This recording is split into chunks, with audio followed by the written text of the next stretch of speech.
Salut, c'est Adam. Aujourd'hui, vous verrez un chef psychotique qui tourmentait les visiteurs et voulait les tuer. Le film commence par la représentation d'une île isolée où un restaurant unique et exclusif attire des individus fortunés cherchant à redécouvrir la joie dans leur vie. Le chef, célèbre pour une histoire personnelle choquante, présente un plat symbolisant la tragique disparition de son père. Ignorant les convives, leur expérience culinaire s'apprête à prendre un tournant inattendu. Avant cela, l'histoire se concentre sur un jeune homme aisé nommé Tyler qui surprend sa petite amie, Margot, avec un dîner au célèbre restaurant Hawthorne. Situé sur une île privée et appartenant au chef célèbre Julian Slowik, le couple rejoint d'autres invités d'élite, dont un critique gastronomique et son rédacteur en chef, une star de cinéma et son assistant, ainsi que 3 partenaires commerciaux. Richard et Anne, un autre couple fortuné, rejoignent également le groupe, Margot semblant avoir un lien avec Richard. À l'arrivée des invités sur l'île, ils sont chaleureusement accueillis par la chef de salle, Elsa, qui les guide lors d'une visite avant de les conduire au restaurant. Les convives aperçoivent les quartiers d'habitation du personnel du restaurant, décrits comme une famille unie travaillant de longues heures. Enfin, les invités entrent dans le restaurant et prennent place, observant le travail méticuleux des chefs dans la cuisine ouverte. Elsa demande de ne pas prendre de photos, car le chef Slowik croit en la nature éphémère de ses créations. Le chef Slowik entre dans la cuisine et apprend l'existence de Margot, l'invité non enregistré de Tyler. Il est révélé que Tyler avait réservé 2 tables il y a 1 an alors qu'il était dans une relation différente, ce qui rend techniquement la présence de Margot non autorisée.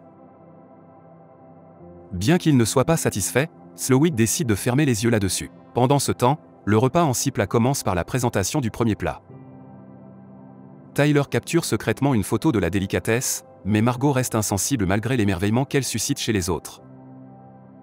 Le personnel sert ensuite le deuxième plat, et le chef Slowik s'adresse aux invités, soulignant l'importance de savourer et d'apprécier la nourriture. Margot a du mal à comprendre le monologue du chef, mais cela émeut inopinément Tyler aux larmes. Malgré sa crainte de contrarier le chef, Tyler continue discrètement à prendre des photos des plats. Tyler exprime son admiration pour le restaurant, tandis que Margot critique la nourriture, la considérant comme médiocre.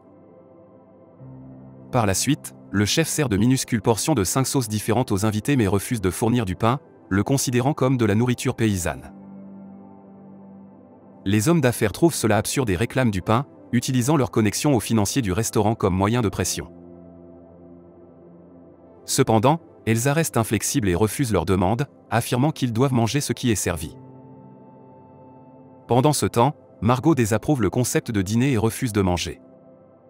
Cela attire l'attention du chef, qui s'approche d'elle pour s'enquérir du problème. Margot exprime franchement son insatisfaction devant le manque de nourriture substantielle.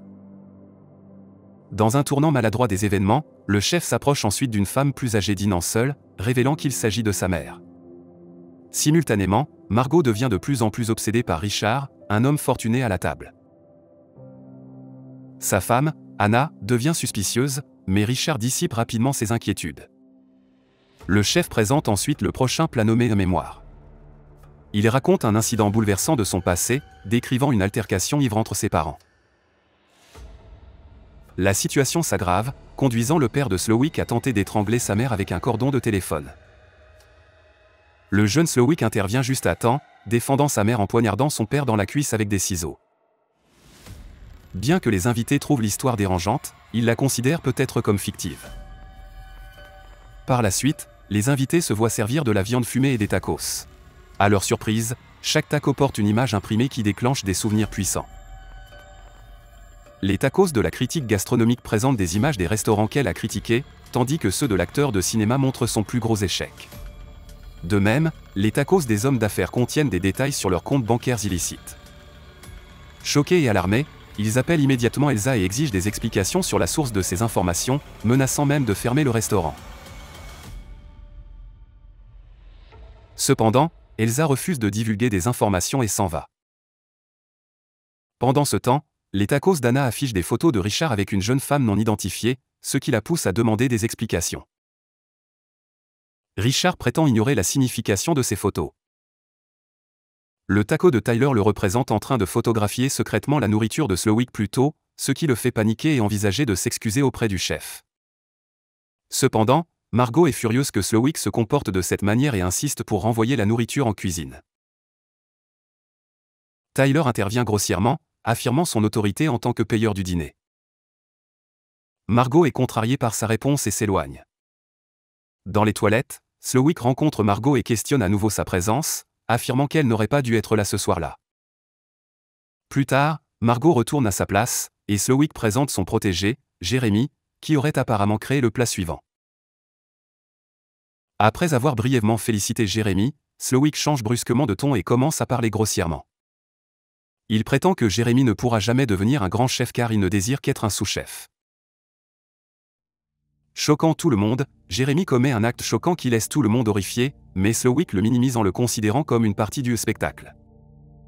Peu de temps après, alors qu'ils retournent à leur table, Richard insiste pour partir, ignorant les supplications d'Elsa de rester assis. Le personnel du restaurant le retient de force et procède à l'amputation de son annulaire, choquant les invités. On les avertit que toute tentative de fuite ou de perturbation du dîner minutieusement planifié de Slowick entraînera des conséquences encore plus graves. La panique s'empare des invités, mais un Tyler impassible continue de savourer son repas. Peu après, Slowick convoque Margot dans la cuisine, remettant en question une fois de plus son identité. Il exige qu'elle avoue car sa présence non planifiée compromet son dîner soigneusement orchestré. Slowick révèle que tout le monde présent mourra cette nuit. Il donne à Margot 15 minutes pour décider si elle veut périr avec ceux qui donnent ou ceux qui prennent. Choquée et effrayée, Margot retourne à sa table en larmes. Avant le prochain plat, Slowick permet aux invités captifs de lui poser des questions, et un homme s'interroge sur ses motivations. Slowick explique qu'il en a assez de gérer son restaurant pour diverses raisons. Il a perdu sa passion pour la cuisine, et chaque invité à la table est en quelque sorte responsable de cela. La critique gastronomique a été invitée parce que ces critiques acerbes ont entraîné la fermeture de nombreux établissements, tandis que son rédacteur en chef est complice en lui permettant de continuer. Pendant ce temps, Richard et Anne sont des clients réguliers du restaurant, mais ils n'apprécient jamais la nourriture. Slowick défie le couple, les mettant au défi de nommer un seul plat qu'il leur a servi. Il partage ensuite des détails sur le bienfaiteur mystérieux, appelé El Ange, qui a financé l'établissement. Il est révélé qu'à l'extérieur du restaurant, Slowick a suspendu l'homme au-dessus de l'eau, affirmant que cet individu a une obsession malsaine pour les profits et a constamment dénigré le menu du restaurant. Tous regardent avec horreur alors que Slowick abaisse lentement l'homme dans l'eau, finissant par le noyer. Après que les 15 minutes allouées se soient écoulées, Slowick convoque Margot dans son bureau et lui présente une décision à prendre. Margot argumente qu'elle ne devrait pas être là et demande à être autorisée à partir. Cependant, Slowick la classe comme faisant partie du personnel, discernant qu'elle ne vient pas d'un milieu aisé. Il enquête ensuite sur sa relation avec Richard, notant son attention soutenue envers lui tout au long de la soirée. Finalement, Margot avoue qu'elle est en réalité une escorte utilisant le nom d'Erin.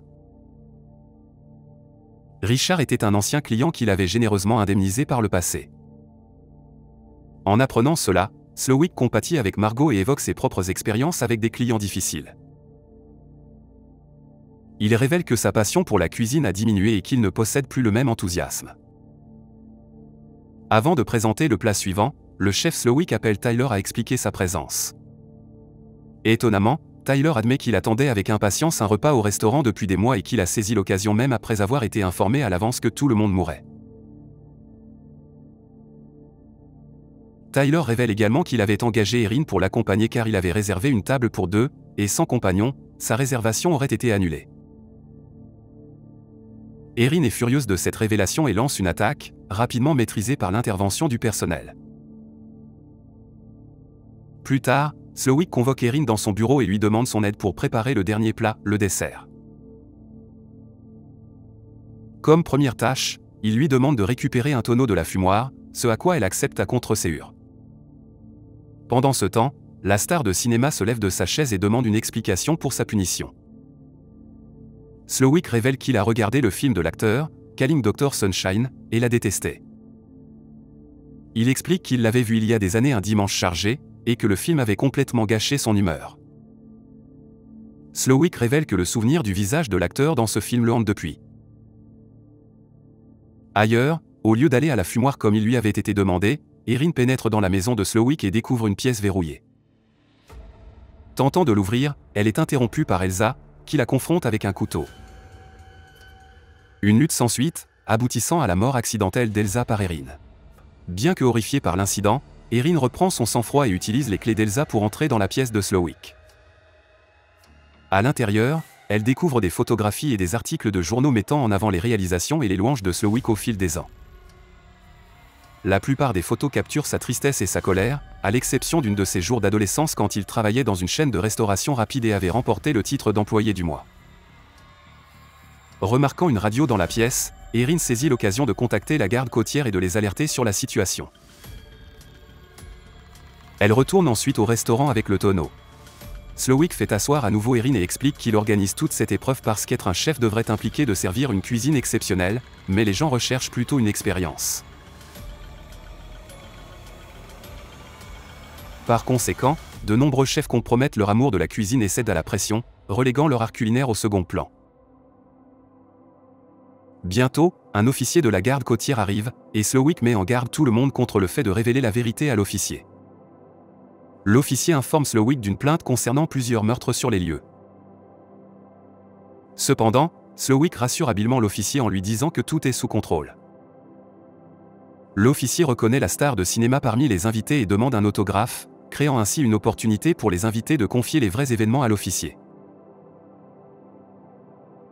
À leur grande consternation, il est révélé que l'arme de l'officier est factice, ce qui fait éclater de rire le personnel du restaurant.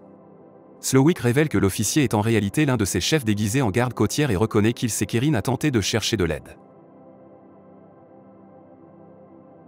Slowick passe alors à servir le dernier plat, mais Erin élabore un plan. Elle déclare qu'elle n'a pas aimé sa nourriture et souhaite la renvoyer. Cela provoque Slowick, qui demande de savoir ce qu'elle n'a pas aimé dans sa cuisine. Erin critique Slowick pour avoir ôté la joie de manger, soulignant que ses plats étaient des exercices intellectuels plutôt que quelque chose à savourer et à apprécier. Elle affirme que la nourriture manque d'amour et de passion, qui devrait accompagner un repas. Enfin, Erin déclare que Slowick ne l'a pas seulement déçue, mais l'a aussi ennuyée, la laissant toujours affamée. Cela blesse profondément l'ego du chef, le poussant à interroger Erin sur son repas souhaité. Profitant de l'occasion, Erin demande hardiment un cheeseburger américain traditionnel avec des frites. Enragé, Slowick se retire en cuisine pour préparer le repas demandé. Alors qu'il cuisine, des souvenirs de son passé plus heureux et plus joyeux affluent dans son esprit. Après un moment, le burger est prêt, et Slowick le sert à Erin. Étonnamment, elle l'adore et félicite la cuisine de Slowick. Ce moment devient le summum du bonheur de Slowick, marquant la première fois en des décennies qu'il ressent une véritable joie. Erin demande ensuite à emporter le reste du burger. Slowick réfléchit un instant avant d'accepter de conditionner le reste de la nourriture. Soulagée intérieurement, Erin laisse un pourboire à Slowick avant de partir. Alors qu'elle s'arrête brièvement pour observer les autres invités, elle réfléchit à la question de savoir si elle doit les laisser à leur destin. Cependant, Anna l'encourage à se sauver. Après le départ d'Erin, Slowick exprime sa gratitude aux invités restants pour avoir dîné, révélant que chacun d'eux représente la destruction de son art et de sa vie. Ils font désormais partie de ce qu'il espère être un chef-d'œuvre. Slowick et son équipe de chefs préparent le plat final, incorporant chaque invité qui a enfin accepté leur sort. Finalement, Slowick allume un feu, se consumant lui-même ainsi que tous les autres dans les flammes. Pendant ce temps, Erin s'échappe de l'île sur un bateau tandis que le restaurant au Sorn brûle dans un incendie infernal. Merci d'avoir regardé, vous pouvez vous abonner et mettre un j'aime à cette vidéo, au revoir.